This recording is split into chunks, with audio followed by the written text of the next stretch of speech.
आणि एक मराठवाड्यातली महत्त्वाची बातमी आणि ती आहे दुष्काळासंदर्भात मुख्यमंत्र्यांनी घेतलेल्या एका बैठकीसंदर्भात। निश्चितच यामध्ये आढावा घेतला जाणार होतं, हे तर उघड होतंच, पण राज्यातल्या दुष्काळाचा आढावा घेण्यासाठी छत्रपती संभाजीनगरमध्ये मुख्यमंत्र्यांनी जी आढावा बैठक बोलावली त्याला या बैठकीला 8 पैकी 5 पालकमंत्र्यांनी दांडी मारल्याची बाब आता उघड झाली आहे। 5 पैकी केवळ 2 पालकमंत्री या बैठकीला उपस्थित होते आणि यामध्ये धाराशिवचे पालकमंत्री तानाजी सावंत आणि गिरीश महाजन या बैठकीला हजर होते, पण या व्यतिरिक्त ज्यांनी हजर राहणं गरजेचं होतं असे संदीपान भुमरे, धनंजय मुंडे, अतुल सावे, अब्दुल सत्तार, संजय बनसोडे हे मात्र या बैठकीला उपस्थित राहिलेच नाहीत आणि त्यामुळे पालकमंत्र्यांना जनतेचे प्रश्न आणि दुष्काळाच्या प्रश्नांसोबत काही घेणं देणं आहे का असा सवाल उपस्थित केला जातोय। अधिक माहिती घेणार आहोत अविनाश कानडजे आमचे प्रतिनिधी आता आपल्या सोबत आहेत। अविनाश, गेल्या काही दिवसांपासून आपण बघतोय मराठवाड्यातल्या टँकर देखील वाढतायत, त्याची संख्या साधारण वाढतेय हे देखील उघड दिसतंय आपल्याला आणि अशाला पालकमंत्री मात्र तिथे उपस्थित राहत नाहीत। नेमकं काय घडतंय?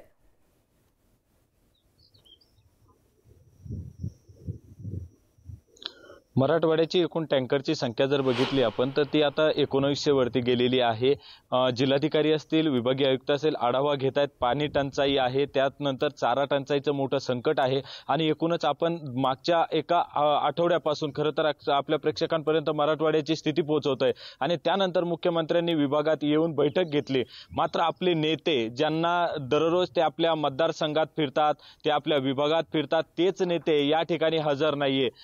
मुख्यमंत्री एका विभागीय आयुक्तालयात येतात, विभागात येतात, मात्र त्याच ठिकाणी राहणारे हे पालकमंत्री, त्यामध्ये संदीपान भुमरे असतील, अतुल सावे असतील, अब्दुल सत्तार असतील, हे 3 मंत्री, हे तिन्ही पालकमंत्री हे तर छत्रपती संभाजीनगर जिल्ह्याचे आहेत, छत्रपती संभाजीनगरमध्ये राहतात, तरी सुद्धा यांचं विभागीय आयुक्तालयापर्यंत येणं झालं नाही। त्यामुळे आपण जर बघितलं तर लोकसभेत प्रचारासाठी एका दिवशी 2-2, 3-3 सभा या नेत्यांच्या लागत होत्या। मात्र आता शेतकऱ्यांचा प्रश्न आहे, शेतकरी मेटाकुटीला आलेला आहे। खरं तर शेतकऱ्यावरती जलसंकट तर आहेच, मात्र आर्थिक संकट सुद्धा ओढावलेलं आहे, कारण मागच्या एका आठवड्यापासून पूर्ण विभागामध्ये मोठ्या प्रमाणात अवकाळी पावसाचा देखील तडाखा या ठिकाणी बसलेला आहे। फळबागा वाळू लागल्यात, फळबागावरती आच्छादन करण्यासाठी लाखो रुपयांचा खर्च शेतकऱ्यांना लागतोय।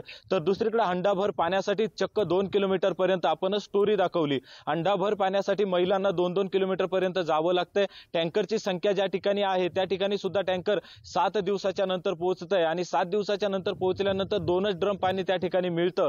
मात्र हे 2 ड्रम पाणी आठवडाभर कसं पुरवायचं हे देखील मोठा प्रश्न नागरिकांसमोर आहे। मात्र या नेत्यांना हे सगळे प्रश्न जे आहेत ते चिल्लर वाटतात, कारण आपल्या राजकारणाच्या पुढे हे प्रश्न कदाचित यांना कमी वाटत असावे, महत्त्वाचे वाटत नसावे। मात्र ज्या लोकांच्या, ज्या नागरिकांच्या भरवशावर, ज्यांच्या मेहनतीवर किंवा त्यांच्या एका वोटवर हे मंत्रालयापर्यंत पोहोचतात, त्यांचं प्रतिनिधित्व करतात, याच नेत्यांना आज त्या नागरिकांसाठी वेळ नसल्यामुळे एकूणच मराठवाड्यातला जो शेतकरी आहे, नागरिक आहे, तो संताप व्यक्त करतोय। कुठेतरी मुख्यमंत्री विभागात येतात, मुख्यमंत्री कर्तव्यदक्ष म्हणून ते या ठिकाणी पोहोचलेत किंवा त्यांना मराठवाड्याच्या प्रश्नाबद्दल आपुलकी असावी म्हणून ते या ठिकाणी पोहोचलेत। मात्र हे पालकमंत्री या ठिकाणी मुख्यमंत्री आले असून दस्तूर खुद्द राज्याचे प्रमुख आलेत, मात्र या मंत्र्यांना कसा वेळ मिळाला नाही? जर मुख्यमंत्री येणार असेल तर बाकीचे दौरे एवढे महत्त्वाचे होते का?